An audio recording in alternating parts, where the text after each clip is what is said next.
That may be the greatest catch I've ever seen in my life. Well, this is going to be embarrassing. Now, y'all know that throughout the beginning of the offseason, I was pretty much one of the only people with Devontae Smith as my wide receiver 1. I repeatedly said, hey, Devontae Smith has the production. Yes, Ja'Marr Chase is fantastic, but let's not fall for this groupthink. I know everybody else wants to say Ja'Marr Chase is their clear number 1 wide receiver. They are sheep. We are going to go with the production until we get the athletic measurables. Then we can reevaluate after that. Well, now those measurables have come in, and with Devontae Smith, we don't even have an official weight. He told us that he weighs 170, which, if he is saying that, maybe he weighs 165, 168, 170. Who cares what it is? Even if you assume it's 170, it's not that great. And here with Ja'Marr Chase, he comes in and absolutely destroys the LSU Pro Day. Not only did he have prototypical size at 6 foot 202 pounds, but his athletic measurables are off the charts. So now I have to make the official announcement that we were wrong. We were so clearly wrong. Everybody else was so clearly right. And now if you check on Patreon, it's been this way for about 2 weeks now, but we're going to have to quite possibly try to raise him a little bit higher. Ja'Marr Chase is our clear wide receiver 1 in his own tier. Now, I'll get to exactly where he's ranked at the end of the video, as well as where I think he's going to be going in the NFL draft. But before we dive into it, guys, of course, go down there, drop that like, leave that comment, subscribe to the channel. Now, go to the comment section, and specifically what I want to hear is are y'all going to be willing to draft Ja'Marr Chase over one of these rookie running backs, or are you going to be willing to take him over one of these rookie quarterbacks in a Superflex league? And of course, the running backs we're talking about are the top 2 in Travis Etienne and Najee Harris. And the quarterbacks we're talking about are the top 4 in Trevor Lawrence, Justin Fields, Trey Lance, and Zach Wilson. So please go to the comment section. Let me know what you're thinking with Ja'Marr Chase and if you'd be willing to draft him ahead of any of those players. But anyway, let's get into it. And before we go over his production profile, let's talk about what he just did at the Pro Day. Okay, so we already mentioned that he came in at 6 foot 202 pounds, and his 40-yard dash time was absurd. 4.38. We knew he was going to be fast, but still, this is very exciting for Ja'Marr Chase, proving that he has the speed that everybody else saw on tape.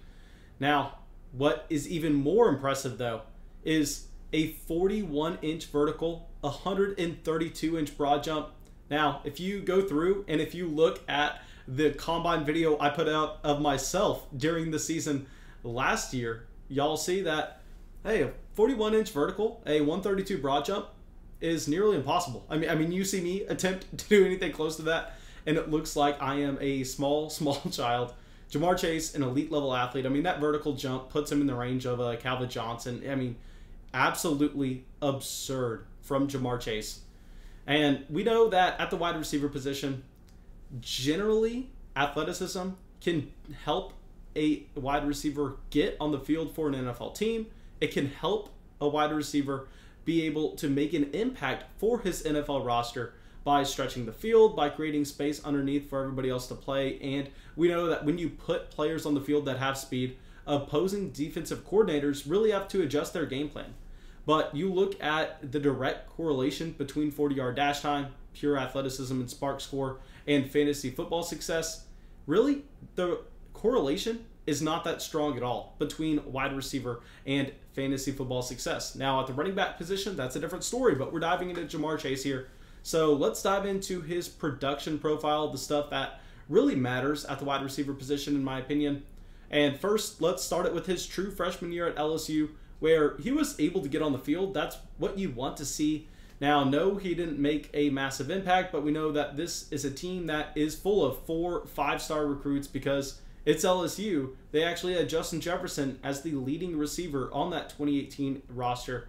So you can't really look at Ja'Marr Chase and blame him for not coming through with some insane production at 18 years old.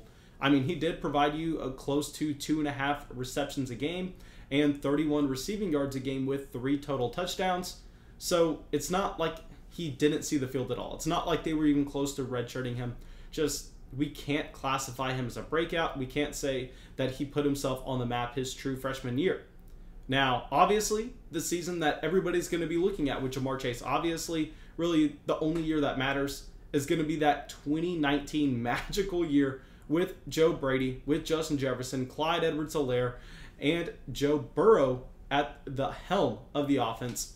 Now, here with this season, you hear Clyde Edwards-Helaire, first-round NFL draft pick.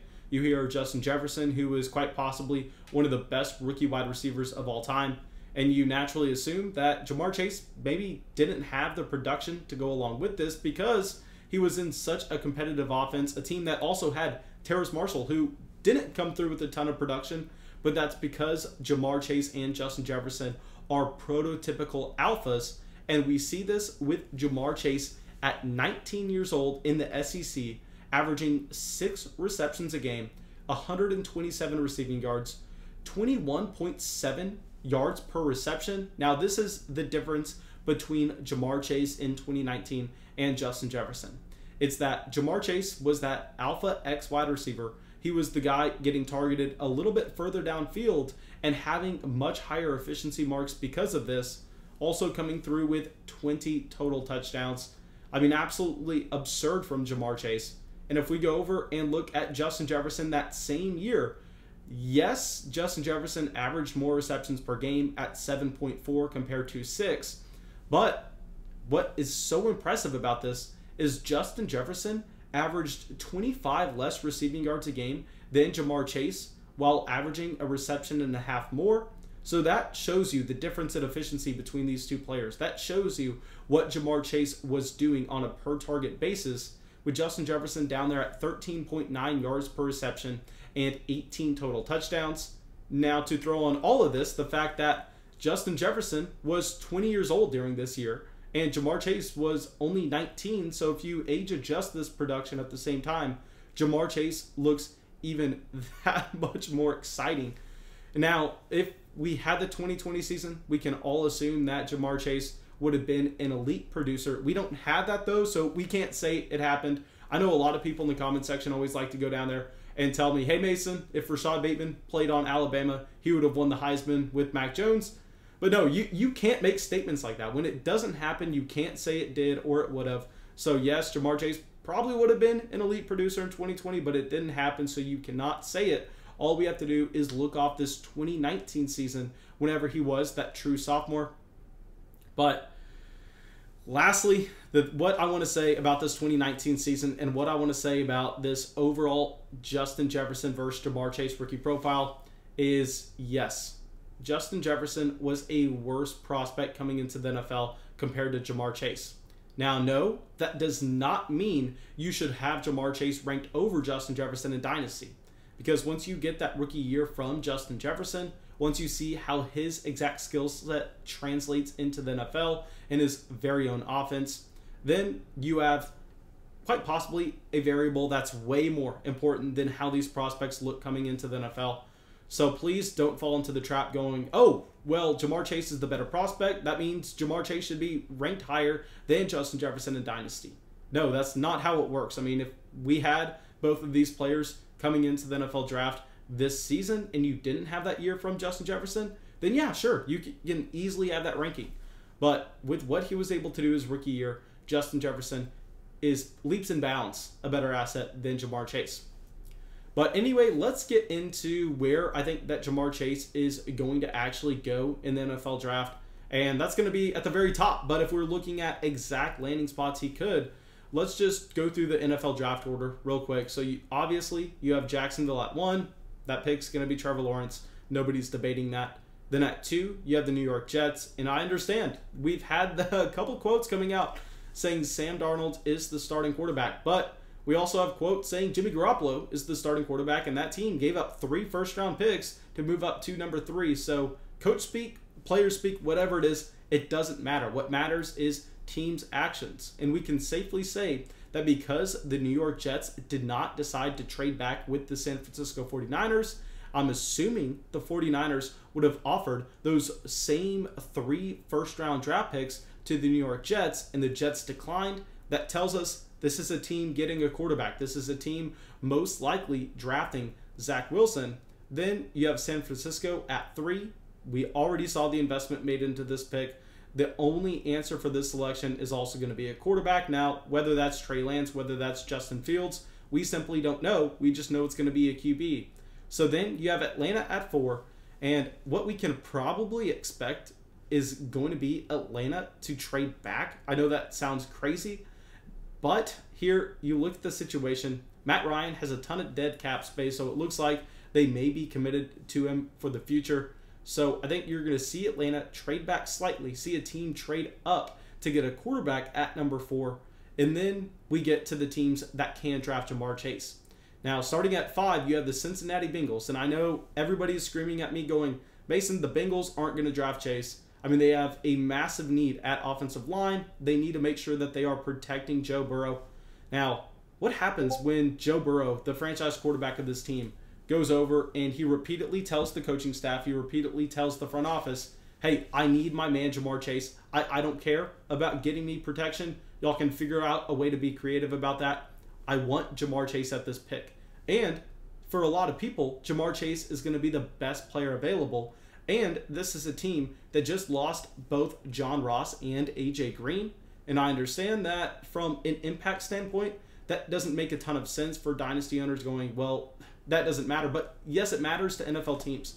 It matters when you lose the speed in John Ross. It matters when you lose that wide receiver investment with the contract in AJ Green. So now this front office is probably perceiving a massive hole in that wide receiver room. So because of all this, I think that Cincinnati is actually a very likely landing spot for Ja'Marr Chase. And if that happens, I mean, that's going to be beautiful. I understand that T. Higgins is a very special wide receiver on his own right, but still, Joe Burrow would be able to easily support both T. Higgins and Ja'Marr Chase to be top 10, top 12 wide receivers, because we know the target tree there will be very condensed. And for whatever reason, if Cincinnati decides to go offensive line, then you're going to have Miami at 6, and Miami is going to be the clear answer for Chase. And for whatever reason, just say both of these teams decide to pass on Ja'Marr Chase, then you have Detroit at 7, and I can guarantee you there's no way Ja'Marr Chase makes it past the 7th pick in this NFL draft. So unless we see some wild trades from now to the draft, I think the 3 most likely teams in order are going to be the Cincinnati Bengals, the Miami Dolphins, and the Detroit Lions. Now, where that gets us to ranking him in our own personal rookie rankings, let's pull up where we currently have him in these Patreon rankings, and let me explain myself and why he can't move up anymore. So before his pro day, we had him ranked as the 7th player overall in Superflex formats, right behind Zach Wilson and right in front of Kyle Pitts. And if we were going to end up moving up Ja'Marr Chase, we would end up having to put him ahead of one of the top 4 quarterbacks or the top 2 running backs. And because if you look across the Dynasty wide receiver landscape and you go, you know what? The wide receiver position is so deep. I mean, you're going to get a player like Elijah Moore in the middle of your 2nd round in your Dynasty Superflex rookie draft this year. Why are you going to decide to invest into Ja'Marr Chase ahead of a Travis Etienne, ahead of a Najee Harris, ahead of a Trey Lance? Because we know those players play at positions where the supply isn't great and the demand is very high. So just because Ja'Marr Chase is playing the wide receiver position, you're going to have him here at 7, in my opinion. He can't move up any higher than this. It's going to be really sad if I don't walk away with any Ja'Marr Chase this offseason, because I truly believe that he is an elite wide receiver. The problem is, though, we just are looking at this situation and going, the rookie class dictates that he's going to be at 7. I mean, if we are just going back to last offseason, remember you had the clear top 5 rookie running backs that needed to go off the board before any of the wide receivers. I mean, we loved CeeDee Lamb, we loved Jerry Jeudy, but we came out and we said, there's no way in hell you can take them over a Cam Akers, a J.K. Dobbins, a Jonathan Taylor, a Clyde Edwards-Helaire. You can't take them ahead of a DeAndre Swift. So we didn't end up with really any CeeDee Lamb because you saw him going over some of those running backs in some drafts. So I'm hoping we don't see the same thing here with Ja'Marr Chase. Now, let me know what y'all are thinking. Let me know if you would personally be willing to take him over one of those quarterbacks in a Superflex league or over one of those running backs in a whatever the format is. And I'll say in a 1 quarterback league, Ja'Marr Chase is going to be the clear 103 for me, only behind Najee Harris and Travis Etienne. Now, thank you guys. I really hope y'all enjoyed this video. I hope this gave y'all a decent understanding of what you can be expecting from Ja'Marr Chase and why I'm going to be having him at 7. He is a clear tier ahead now of a Devontae Smith, of a Rondale Moore, of a Rashad Bateman, of an Elijah Moore. But at the end of the day, we know that running backs, quarterbacks that are going to be guaranteed that job security for a very long time just simply have to be more valuable than these wide receivers.